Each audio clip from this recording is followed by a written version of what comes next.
everyone, my name is Gabriela Castillo. I'm part of Team New Nicaragua at Remax Coastal Properties, and this is Amanda, a good friend. We've become fast friends. She just arrived from Canada, well, from Mexico, actually. Canadian via Mexico. Yes. She's been here for a few months now, and so far so good. But we wanted to talk about everything about the trip that she did about a few months ago that I also did 10 years ago, Yes. which is the road trip all the way from Mexico to Nicaragua. And what's interesting is we were just comparing notes, and we kind of feel like it hasn't changed all that much from 10 years ago. Yes. So my experiences was, obviously we made it. We're here. When we were in Mexico, we were there before everything closed down, and we kind of got stuck there, and then it just looked obvious that it was going to get harder and harder to get back to Canada. And so we thought, well, we didn't want to mask, my partner really didn't want to mask up to get on a plane and deal with that ordeal. So we thought, well, we'll just buy a car in Mexico and drive down. That sounded really easy. We had stuff, and we had rescued a cat, and we had a kid. And we were like, it shouldn't be that much more expensive. And it's only, look how little it is on the map. We said to ourselves, it looks so close. It's just crossing a few borders. Just a couple of borders. So it was an intense ordeal. Yes. It was an intense ordeal. Yeah, I drove back in 2000, my gosh, it was 2011, all the way from DC down to Nicaragua. And we did it in less than 8 days. Wow. But we were trucking, we were on our way. We wanted to get home. We had just done a lot of shopping and a lot of stuff. And so we weren't taking our time to enjoy the drive, and we drove the whole way in 8 days. It took us 2.5 days to get through all of Mexico. Yeah, so Mexico was the really, really big part. We were already in Oaxaca, and almost half the trip was just traveling through Mexico. That was the easy part once we were there. Definitely only drive during the day. Definitely plan your trip so that you're for sure only driving during the day. Yeah. We did the super highways. We paid for the tolls for the super highways, and we crossed 10 years ago. We crossed through Nuevo Laredo and crossed from Laredo into Nuevo Laredo on the Mexican border with the US. Then we drove all the way down. We bypassed Monterrey, went straight to Tampico, and then went straight south, and we crossed into Belize because I wanted to go to Belize. So we took the different route. We went through, from Oaxaca to Chiapas. We went through Chiapas and crossed into Guatemala there. So it took us 7 days just from Oaxaca, or from Huatulco, but that's because our car broke down in Guatemala. Oh, wow. So this is a car we'd been driving around, but the thing is that once you cross out of those borders in Mexico, there's a whole new world of roads out there that you've never really experienced. Or maybe you have. Yeah. So if you're a Canadian that's never really done third world driving or less industrialized world driving, your car is, and you've brought your car from Canada, or you're trying to, I don't even know if you can get out, or you're thinking of buying one in Mexico and then coming, we couldn't even find a 4x4 in Mexico, so we ended up having to buy an X-Trail. Thank God, because the two-wheel drive truck, well, that's a whole other conversation, but anyway, there's a lot of bumps. It's pretty crazy driving. I had the hairiest driving experiences in my life trying to cross the borders.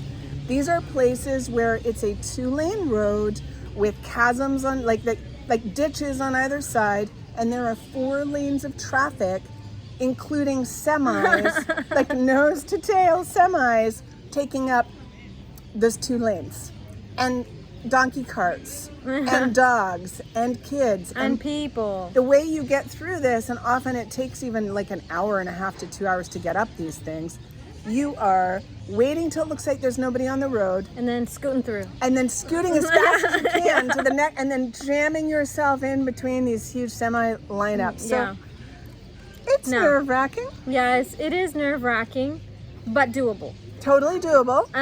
But the things that you do have to do and get used to doing is getting photocopies of absolutely every Everything. single legal paper you have at And each, more than one. Yeah, and more than one, at especially before you start the border process. Yeah. So you're going to need photocopies of your passports, photocopies of your car registration, photocopies of your insurance, photocopies of PCR tests. the PCR You're going to need test. all your yeah. PCR tests. So you actually have to make those last border runs in 72 hours. Yeah. Unless we did. So we got stopped in Guatemala.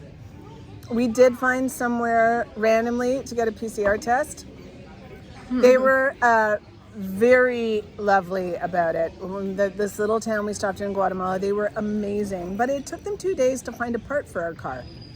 4 guys, 2 days to fix our car, $30. Kind of amazing. Yeah. Guatemalans are lovely. You know, give and take. Certain things are amazing, certain things are not, but it's livable. That's just getting, thank you. But then you get to have these when you come. Salud. But the thing is that even just getting the drive down here is only a piece of the issues that arise. Yes. So it's doable. You can do it. My suggestion would still be not to do it unless you have to do it. I agree. It's not easy, and doing it to just then turn right back and go back, it won't be something that you'll look forward to.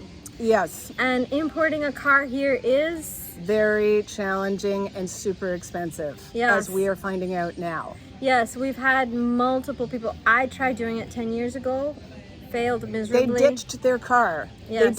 She suggested I ditch my new X-Trail. Yeah. Yes, Ditch it. we ditched our car. We actually we tried for a long time to actually get it legalized through every which way, used every single contact we could, and it just turned out to be like 3 times more expensive to legalize it, because we got like a super amazing deal for a 4x4 vehicle. And when we tried to nationalize it here in Nicaragua, we just realized it was just going to be so much more expensive than it was worth. And the make and model of the vehicle also is not one that you can find parts for here easily, so the long-term maintenance is going to be super expensive as well.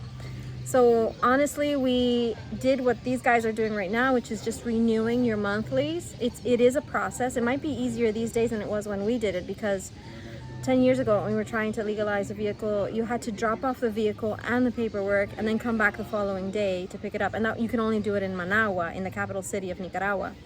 Which is 3 hours away from San Juan del Sur. Yeah. For me, it's 2 and 20 minutes. Okay. For some of us, it's 3 hours. But anyway, it's a hike. Yeah. And it's a pain. And we don't have to do that. We found a way that we're just renewing our insurance every month. It's $30 US to insure it. However, if those things, and so we're just keeping it for now, but it's the wrong kind of car for here. Yes. So we have a car that is not really functional for the country that this is. It's a Nissan X-Trail, and it's not enough car. Yes. You need a 4x4 4x4 truck thing. Yes. Not just 4x4, up. You need height for big bumps. There's only dirt trails. One paved road in San Juan del Sur. I mean, you're going, a lot of your driving is through dirt roads and rivers, like rolling, flowing over them. Yeah. With rivers. Well, the rivers flow certain parts of the year, not the whole year. Yes. Most of them at least.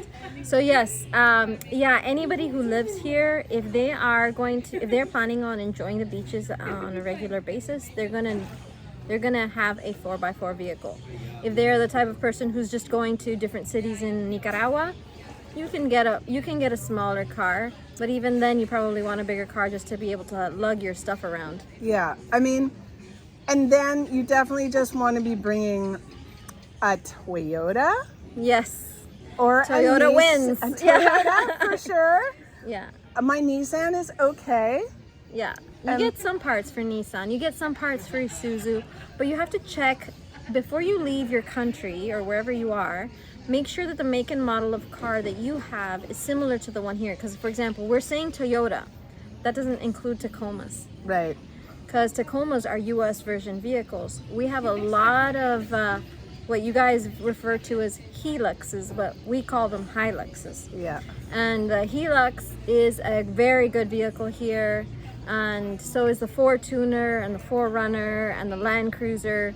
But you guys have different models of the same vehicles, and They might not you don't have the have same the parts. Yeah. So once Mostly again, diesel. it's easy. You can rent cars here, and you can buy cars here. You can buy a functional car here that's old but functional for like 8 to 12 grand US. For now, but it's not as easy to buy them. Yeah. It's starting to get a little difficult to buy older cars. Right. However, I've also heard that if you're staying here and you want to get residency, your newer car purchase can go towards your residency. I don't know that one. We can ask the lawyers. Yeah. I've introduced you to some, so. That's right. I just heard that from somebody that's kind of going through the process. So that's not for sure yet. But anyway, as you can see, the car thing, there's a big question mark. Yes. I would say if you don't necessarily have to drive, my genuine response to you would be not to. Yes. Unless you're just vacationing and willing to go right back. Yeah. Yeah. Because- and even then, you're gonna not enjoy the ride back. Yeah, the driving is not very much fun. I think stopping in certain places on the way, like in Antigua, Belize. parts of El Salvador were okay, but again, driving in El Salvador, which only takes a day, actually, it's so small. We saw every kind of death on the road, and El Salvador driving was like the craziest of all the countries. I took that highway, the beach highway. We went from Belize all the way through on this side road that went from northeast down to southwest through all of Guatemala, and then crossed into El Salvador, and then drove on the Pacific Road from El Salvador, and then crossed into Honduras, and then came straight into Nicaragua. Honduras crossing too there. By the way, the crossing between El Salvador and Honduras, every single border that I went through from north to south, the further south I got, the hairier the crossing was. So that's what we found too. Actually, Nicaragua was our worst border. Yeah, mine too. Crossing into Nicaragua was the worst land border. Yeah. They actually made us take our bags out of our car and put them through a thing. It took hours, and my partner is fluent in Spanish. So again, I actually can't imagine doing these crossings without a fluent speaker. I'm fluent in Spanish as well. Yes. I don't look it or sound it, but I am. So I can't really imagine I did all the driving, but he did all the translating, and I can't really imagine having done it without him. So those are the things that I would say. I would say you have to have the car in your name. It has to be in whoever is driving. The car has to be in your name, first of all. You can't drive here with your somebody uncle's else's car. Yeah, you have to. The insurance has to be in your name. Everything has to be in your name. Yeah.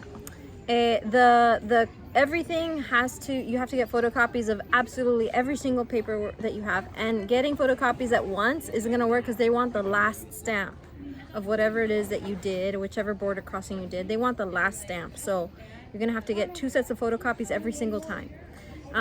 You are going to have to figure out your timing with your PCR tests, and have a lot of patience and have someone who is completely bilingual. Those are my huge recommendations. And never drive at night. Yeah, never drive at night. Ever drive at night. Yes. Only drive during the day. Yeah. That would be. Other than that, it's a story that we'll share with our family forever. That is totally true. Me too. If something happens to Nicaragua, I don't know what. Then we'll end up driving back to Mexico. But we know this I will time, never drive back there. We know this time